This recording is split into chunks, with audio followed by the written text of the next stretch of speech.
वज़ीर-ए-आज़म नरेंद्र मोदी ने video conferencing के जरिए गुजरात के वलसाड में श्रीमद राज चंद्र मिशन का किया इफ्तिताह। धर्मपुर में मुख्तलिफ प्रोजेक्टों का किया इफ्तिताह और रखा संगे बुनियाद।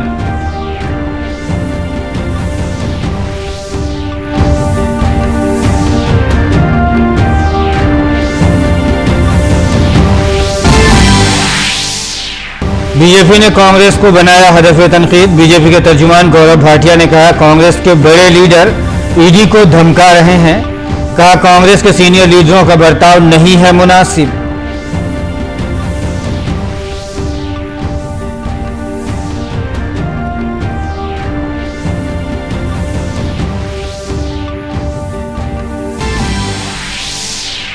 शिवसेना पर दावा के ताल्लुक से सुप्रीम कोर्ट में शिंदे और उद्धव धड़े ने रखी अपनी दलील। अरकान असेंबली की नाअहली पर फैसला देने से सुप्रीम कोर्ट ने इलेक्शन कमीशन को रोका। इस मामले में 8 अगस्त को सुप्रीम कोर्ट में होगी समाअत। मामले को आईनी बेंच को सौंपने पर भी हो सकता है फैसला। पेलोसी के दौरे के बाद आबनार ताइवान में जबरदस्त कशीदगी। ताइवान की सरहद पर चीन की अब तक की सबसे बड़ी मशक। अमेरिका के जंगी जहाजों ने फिलिपाइन के करीब संभाली कमान।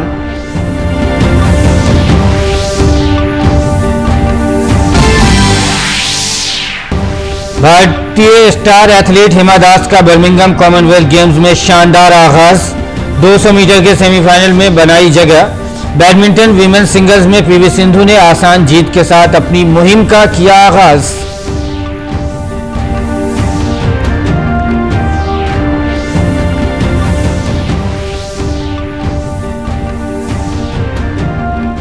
नाज़रीन आदाब, शाम 5:30 बजे के उर्दू खबरनामे में आपका खैर मकदम है। मैं हूं आपके साथ मसरूर फैजी और आइए अब खबरों पर तफसील के साथ नजर डालते हैं।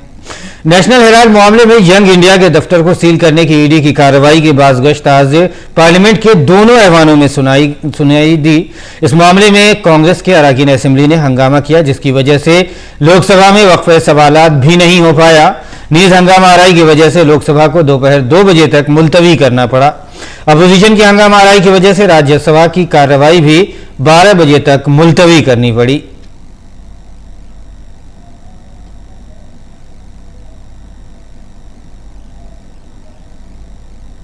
राज्यसभा की कार्रवाई में कांग्रेस के हंगामा आराई पर ऐवान के लीडर और मरकजी वजीर पीयूष गोयल ने कांग्रेस को तनकीद का निशाना बनाया है। उन्होंने कहा कि नेशनल हेराल्ड केस में कानून अपना काम कर रहा है और हमारी हुकूमत इस मामले में किसी एजेंसी के कामकाज में मुदाखलत नहीं करती है। उन्होंने ईडी के कामकाज में हुकूमत की मुदाखलत के मामले पर कांग्रेस पर हमला भी किया। उन्होंने कहा कि कांग्रेस के दौर में ऐसा होता होगा, इसलिए आज उन लोगों को परेशानी हो रही है। व्यवस्था अपना काम करता है और इस पर्टिकुलर विषय में तो माननीय उच्च सदन ने जो सुप्रीम कोर्ट है भारत का, वहां तक ये विषय गया है और जो कांग्रेस की अध्यक्षा है, जो कांग्रेस के और कानूनी व्यवस्था उसके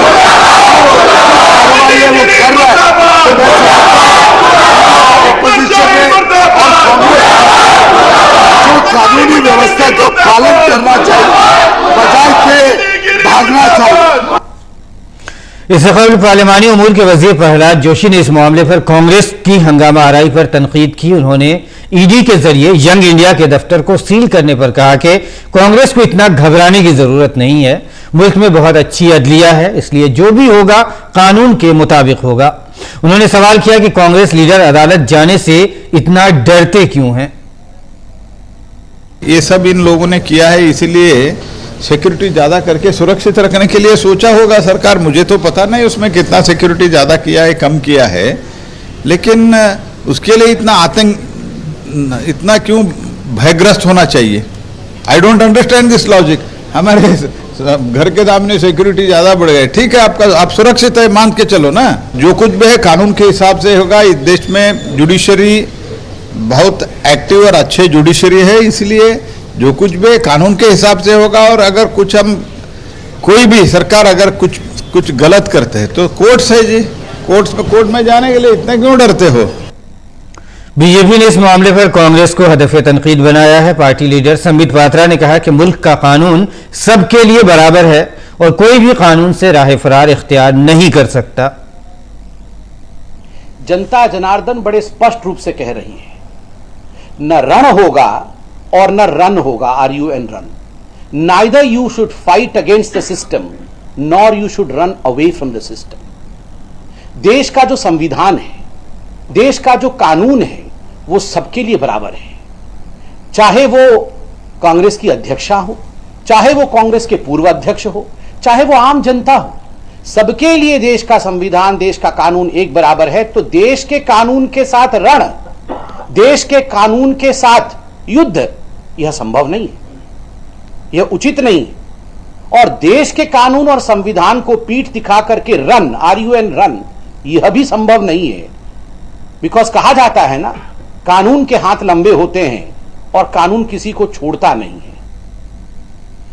बीजेपी के तर्जुमान गौरव भाटिया ने इल्जाम लगाते हुए कहा कि उनके कुछ बड़े लीडरों पर बदउनवानी से मुतालिक ईडी की कार्रवाई पर कांग्रेस के जरिए ईडी को धमकाया जा रहा है। उन्होंने यह भी कहा कि कांग्रेस और राहुल गांधी को यह बताना जरूरी है कि कांग्रेस के सीनियर लीडरों के जरिए जिस तरह का बर्ताव किया जा रहा है वो मुनासिब नहीं है। देश की एक जांच एजेंसी को डराया जा रहा है, धमकाया जा रहा है, तो गांधी परिवार, सोनिया गांधी और राहुल गांधी ये जान लें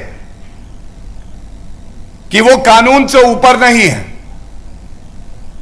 यह भी तथ्य सर्वविदित है कि सोनिया गांधी और राहुल गांधी दोनों बेल पे बाहर हैं, भ्रष्टाचार के आरोप पे बाहर, और उसके बाद भी एक अभियुक्त और आरोपी होने के बावजूद सार्वजनिक जीवन में आप हैं, आपकी जिम्मेदारी बड़ी है। आपको चाहिए कि जो सवाल जनता पूछ रही है, जो हम यहां से उठा रहे हैं, उनका उत्तर दें।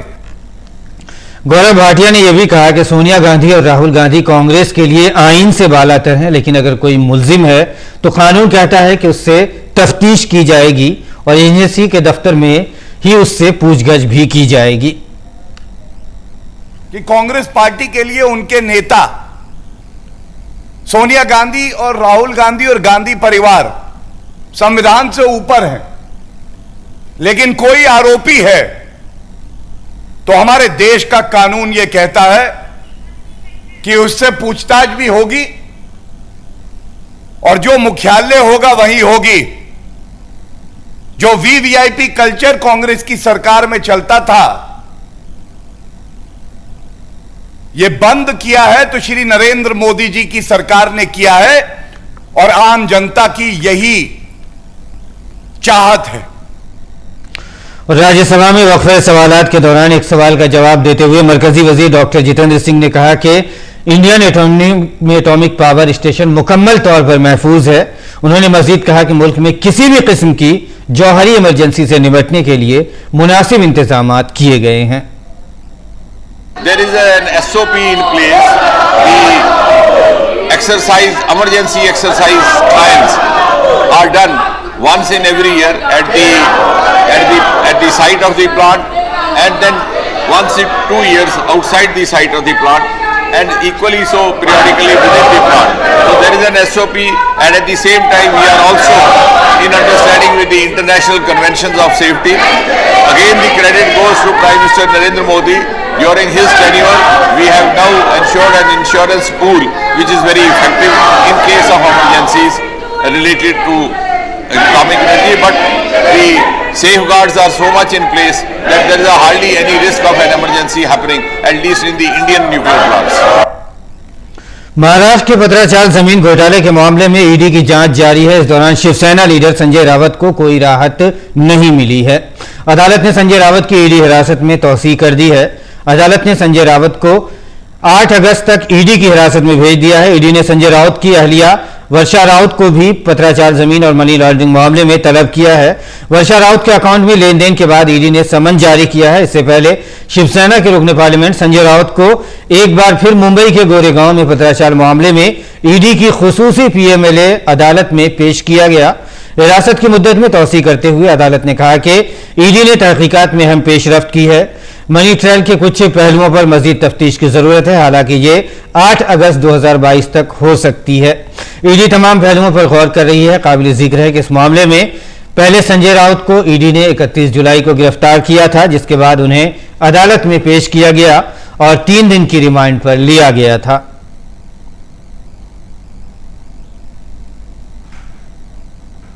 एकनाथ शिंदे और उद्धव ठाकरे के धड़ों के अलहदगी के बाद शिवसेना के कंट्रोल पर दोनों फरीकों के दरमियान कानूनी जंग जारी है। इस दौरान सुप्रीम कोर्ट ने जुमेरात को समाअत करते हुए इलेक्शन कमीशन से कहा है कि वह अरकान असेंबली की नाअहली के मामले पर शिंदे धड़े की दरखास्त पर कोई फैसला न करे। अब इस मामले पर अगली समाअत पीर को होगी। सुप्रीम कोर्ट पीर को इस पर फैसला करेगी कि आया महाराष्ट्र की सियासी जद्दोजहद से मुतालिक दरखास्तों को अदालत में मजीद समाअत के लिए आईनी बेंच के हवाले किया जाए या नहीं। इस हवाले से अगली समाअत 8 अगस्त को इलेक्शन कमीशन में होनी थी। अदालत ने कहा कि चूंकि यह मामला सुप्रीम कोर्ट में जेर इल्तवा है, इसलिए election commission Uddhav Thackeray camp की जानिब से समाअत मुलतवी करने की दरखास्त पर गौर खौस कर सकता है। इससे कबल बुध को भी इस मामले पर समाअत हुई थी, जहां दोनों फरीकैन अपना अपना मौक़िफ़ सामने दोनों फरीकैन ने रखा था। फरीकैन की तहरीरी दलाइल की तस्दीक भी की जाएगी। समाअत के दौरान शिंदे कैंप के वकील हरीश साल्वे ने उनकी तरफ से मुजवज़ा समाअत के नकात पेश किए। साल्वे ने नाअहली पर स्पीकर के इख्तियारात और तरीक़ेकार को अंजाम देने के बारे में तजावीज़ सामने रखी।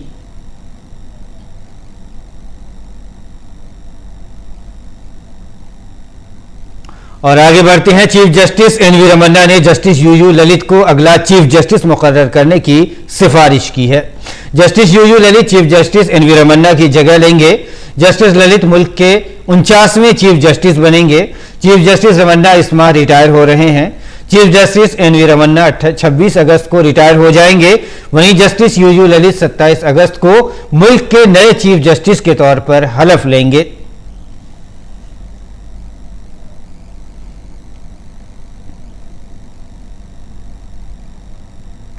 वज़ीर-ए-आज़म नरेंद्र मोदी ने आज वीडियो कॉन्फ्रेंसिंग के जरिए गुजरात के वलसाड जिले में श्रीमद राजचंद्र मिशन का इफ्तिताह किया।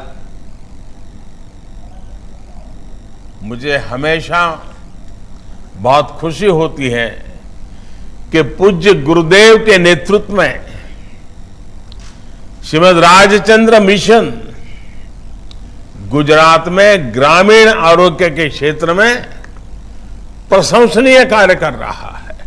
आजादी के अमृत महोत्सव में देश अपनी उन संतानों को याद कर रहा है जिन्होंने भारत को गुलामी से बाहर निकालने के लिए प्रयास किए।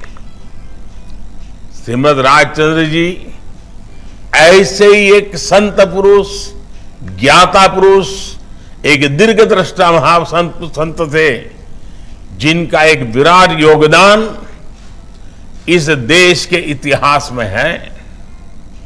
वज़ीर-ए-आज़म ने धर्मपुर में मुख्तलिफ प्रोजेक्टों का इफ्तिताह किया और संगे बुनियाद भी रखा। वज़ीर-ए-आज़म ने धर्मपुर में श्री मदराज चंद्र अस्पताल का भी इफ्तिताह किया। इस प्रोजेक्ट की लागत तकरीबन 200 करोड़ रुपए है। ये 250 बिस्तर वाला मल्टी स्पेशलिटी अस्पताल है। सरकार आज बहनों बेटियों के सामने आने वाली हर उस अड़चन को दूर करने में जुटी है जो उसे आगे बढ़ने से रोकती है।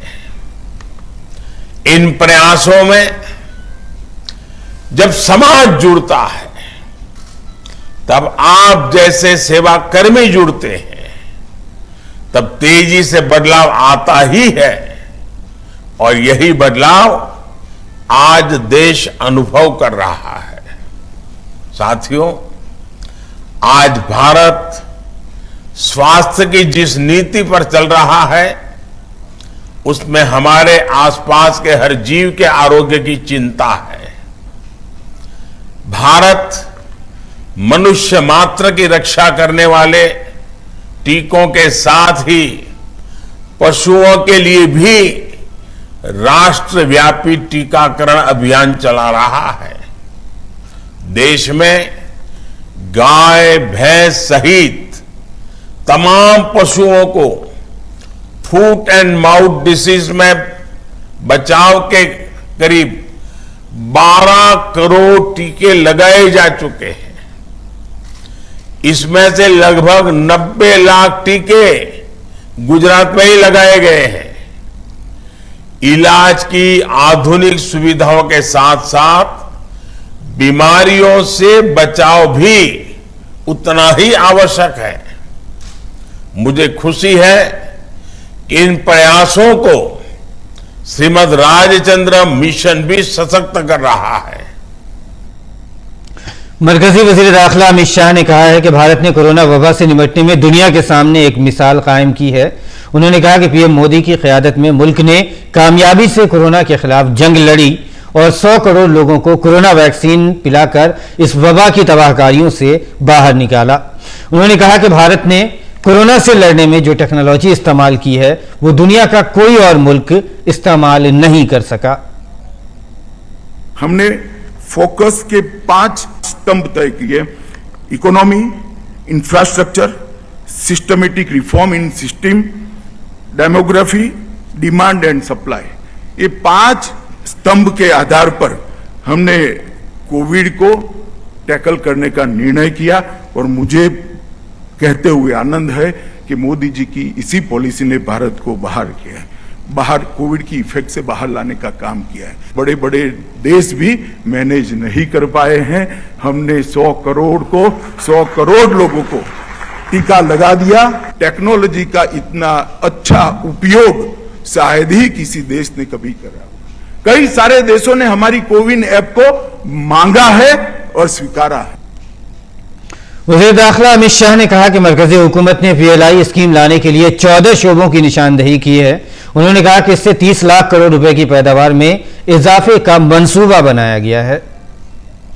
हम PLI स्कीम लेकर आए, 14 सेक्टर्स हमने सिलेक्ट किए: mobile and electronic, drug intermediates, medical device, automobile and auto component, drug और pharma, special steel, telecom and networking products, electronic और technological products, white goods, food product, textile product, high efficiency solar PV modules, advance chemistry cell और drone and drone component. ये सारी PLI के माध्यम से लगभग 30 लाख करोड़ रुपए का उत्पादन बढ़ाने का योजना बनाया। गन्ने के किसानों को मरकजी हुकूमत की तरफ से बड़ा तोहफा मिला है। किसानों की आमदनी बढ़ाने के लिए हुकूमत ने गन्ने की कीमत 305 रुपए फी क्विंटल मुकर्रर की है।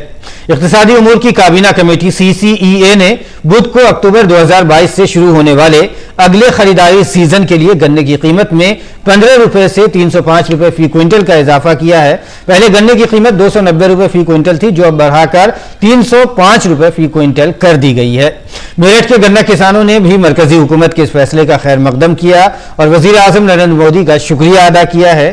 किसानों का कहना है कि किसानों की आमदनी को दोगुना करने की वजीर आजम नरेंद्र मोदी की ये कोशिश मुस्बत साबित होगी। और मोदी जी ने जो ये 15 रुपए बढ़ाए हैं केंद्र सरकार ने, हमें बड़ी खुशहाली होगी। इसी से 15 रुपए से भी किसान संपन्न होता जा रहा है। मोदी जी बार बार किसानों की तरफ ध्यान दे रहे हैं और बहुत ही अच्छा है। किसान संपन्न होएगा, छोटा किसान और ज्यादा संपन्न होएगा। बहुत ही अच्छी सोच है मोदी जी की, मैं उनको धन्यवाद देता हूँ। मोदी जी ने गन्ने का रेट बढ़ाया 305 रुपए, बहुत अच्छा किया है। मोदी जी को बहुत बहुत धन्यवाद जी, बढ़िया किया। जो ये गन्ने की स्थिति आज मेन हमारी फसल है और जो इसकी स्थिति है वो काफ़ी अब कुछ सुधार भी हुआ है और सरकार से भी काफ़ी हमें फ़ायदा हुआ है और गवर्नमेंट ने समय समय पर मदद करी है। योगी जी और मोदी जी का जो थोड़ा किसानों की तरफ रुझान रहा है उसका ज़रूर बेनिफिट मिला है हर किसान को। लेकिन जो रोग हैं तो वो तो आते हैं, उसके लिए कुछ दवाइयाँ और थोड़ा हो जाए तो और बहुत बढ़िया है। लेकिन गन्ने का मूल्य जो बढ़ाया है वो स्वागत योग्य है, बहुत अच्छी बात है। और हम योगी जी से भी उम्मीद करते हैं कि भाई जो सेंट्रल गवर्नमेंट ने रेट बढ़ाया वो भी जरा आज की परिस्थितियां देख के, क्योंकि किसान ने बड़ी मेहनत करी है। अब के ईखों में गेहूं वगैरह का सब बढ़िया चला, हालांकि नुकसान बहुत हुआ किसान को, मौसम की वजह से हुआ वो, लेकिन रेट अच्छे मिलने से थोड़ा उसको काफ़ी राहत मिली। मोदी जी को बहुत बहुत बधाई देना चाहता हूं कि किसानों का उन्होंने ध्यान रखा है कि भाई गन्ने का रेट काफ़ी समय से नहीं बढ़ पाया था।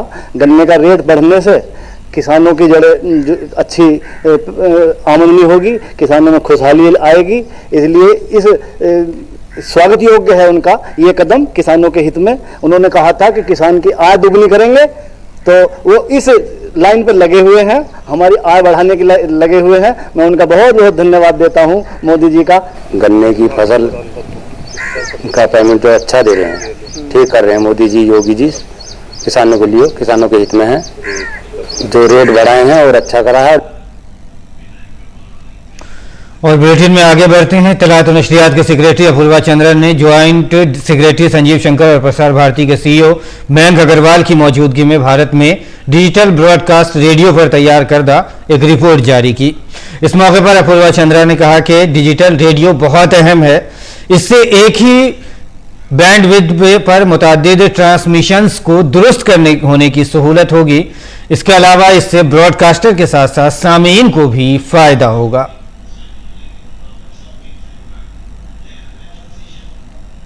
Digital radio is very important because that will lead to multiplication of channels using within the same bandwidth, and it will provide a lot of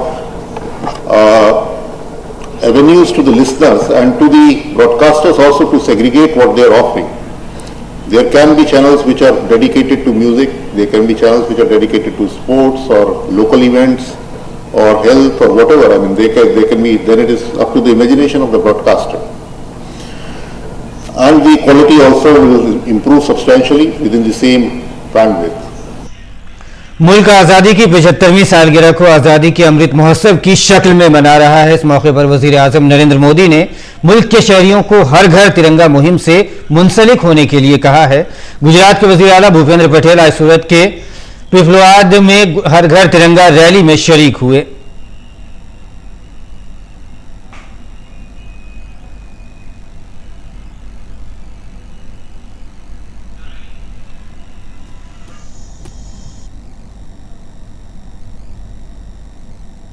Uttar Pradesh के बलरामपुर में हर घर तिरंगा मुहिम के ताल्लुक से लोगों में जोश व खरोश देखा जा रहा है। जिला इंतजामिया भी लोगों को तिरंगा फराहम करने की तैयारी कर रही है।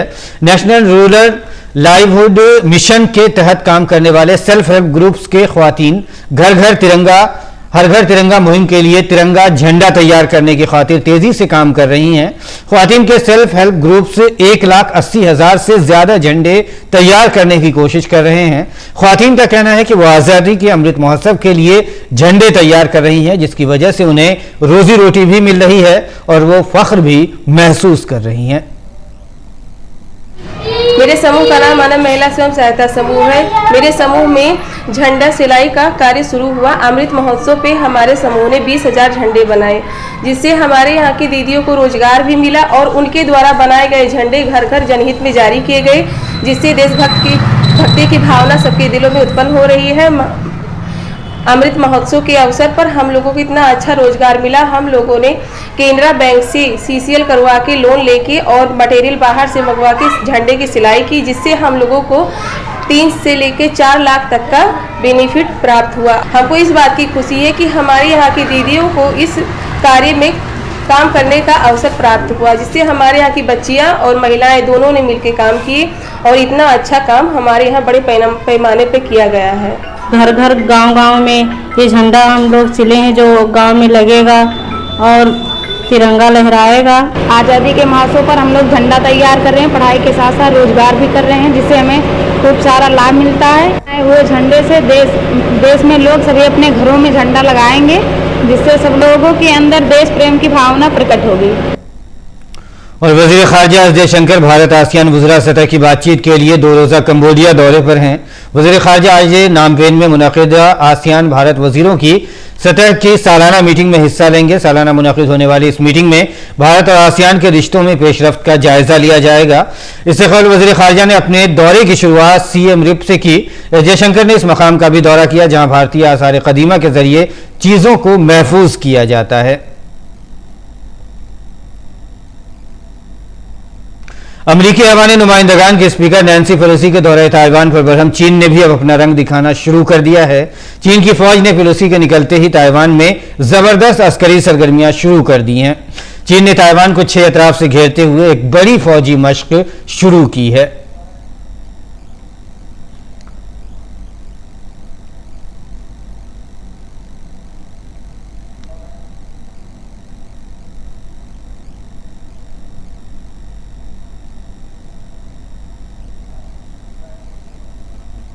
और खेल की खबरों में बर्मिंघम दौलत मुश्तरका खेल 2022 में भारतीय स्टार एथलीट हिमा दास ने शानदार आगाज किया है। हिमा ने 200 मीटर के सेमीफाइनल में जगह बना ली है। उन्होंने हिट में 23.42 सेकंड में रेस को मुकम्मल करके सेमीफाइनल में जगह बनाई है। बैडमिंटन के ख्वातीन सिंगल्स में भारत की पीवी सिंधु ने आसान जीत के साथ अपनी मुहिम का आगाज किया है। सिंधु ने राउंड ऑफ 32 में मालदीव की खिलाड़ी फातिमा निबाह को शिकस्त दी है। और नाज़रीन, इसके साथ ही उर्दू खबरनामा इख्तिताम को पहुंचता है। फिलहाल इजाजत दीजिए। आदाब।